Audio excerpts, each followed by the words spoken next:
माता की जय हो। जय जय श्री राधे श्याम।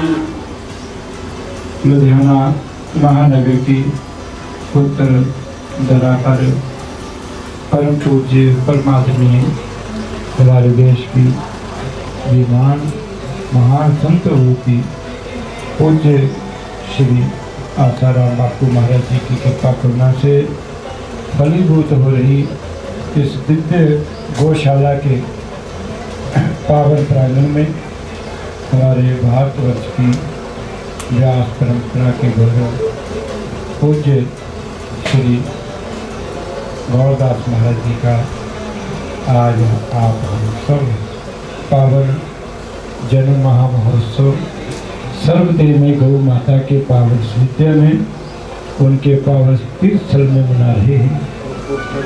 हमारे लिए तो अहोभाग्य की बात है कि भक्तगण यहाँ पर लगभग रोज हजारों आते हैं और आप जैसे महापुरुष पधारे हैं, ये हमारे लिए सौभाग्य की बात है। और सबसे प्रेरणादायी जो आज समाज में जनमानस में प्रेरणा के लिए कि लोग अपना जन्म दिवस क्लबों में पार्टियों मना करके करते हैं, और आपने एक नवयुवकों को भी एक प्रेरणा दिया है कि हम ऐसी जगह अपना जन्म दिवस मनाएं ताकि लोगों को प्रेरित हो, पोषण हो, पालन हो, सीखने को कुछ मिले। अंत में दो शब्द मैं चाहूँगा। मैं बालक जानूँ कुछ नहीं, जो कुछ है सो करने कराने हाथ वाले। तो अभी जैसे आपका जन्मदिन है, अभी वृंदावन के एक और महाराज जी थे, उन्होंने अपना जन्म दिवस पूज्य बापू जी के लिए समर्पित किया था कि मैं संत सम्मेलन भी बहुत बड़ा हुआ था वहाँ पर, और पूज्य बापू जी के लिए आवाज़ भी उठाई थी वहाँ से अपने जन्म दिवस को उपलक्ष्य में। तो आज आप पूज्य बापू जी के लिए जो इतना बड़ा अन्याय हो रहा है, इस बारे में आप अपना कैसे अपनी आवाज़ उठाएंगे? तो दो शब्द आप बोलेंगे। इतना ही कहना है भैया। हनुमान चालीसा में लिखा है, साधु संत के तुम रखवारे, असुर निकंदन राम द्वारे।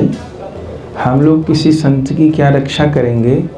संत लोग तो पूरे राष्ट्र की रक्षा कर रहे हैं, और उन संतों के रक्षक भगवान ही हैं। तो प्रभु ही परम मंगल करेंगे और प्रभु ही रक्षा करेंगे। और सबसे बड़ी बात जो ये है, इतना बड़ा घटनाक्रम होने के बाद भी उनके स्थानों पर जो सेवा चल रही है, उनके साधक जो सेवा में लगे हैं, सुमिरन में लगे हैं, ये जो साधना है, ये जो सत्संग है, ये आपकी जो सेवा है, यही उनको बल प्रदान करेगी। जैसे ऋषि मुनि यज्ञ करते थे तो वो यज्ञों का बल देवताओं को प्राप्त होता था, ऐसे ही जो साधक भजन करते हैं, सेवा करते हैं, उसका बल गुरुदेव को प्राप्त होता है। तो भगवान अवश्य समाधान करेंगे और सबकी विजय होगी, सब साधकों की विजय होगी भैया। प्रभु जी, एक चीज़ और है कि भारतवर्ष सदा ज्ञान की उपासना की है और यहाँ पर होती रही है। आज राष्ट्र में राज्य सत्ता धर्म सत्ता के ऊपर जा रही है, तो आप इसको क्या किस हिसाब से बताएंगे कि राज्य सत्ता के ऊपर धर्म सत्ता सदैव थी? तो ये समाज को क्या आप संदेश देंगे इस विषय पर? हाँ, ये ऐसा बिल्कुल नहीं होना चाहिए भैया। हम लोग राम राज की बात तो करते हैं, पर राम राज कैसे था? राम राज्य वशिष्ठ जी के पीछे था, वशिष्ठ जी के आगे नहीं था। तो महापुरुष के पीछे ही राज सत्ता है, धर्म सत्ता के पीछे ही राज सत्ता है।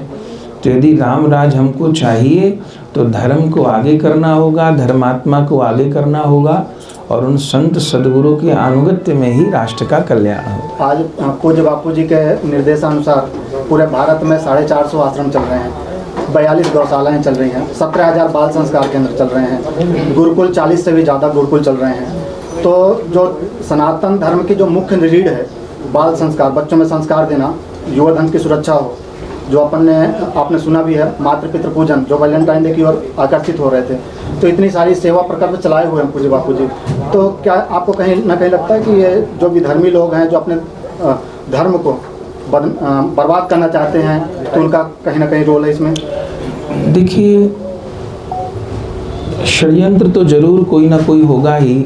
हम लोग जांच पड़ताल वाले लोग तो नहीं हैं, लेकिन सनातन धर्म पे तो चारों ओर से भैया प्रहार हो ही रहे हैं।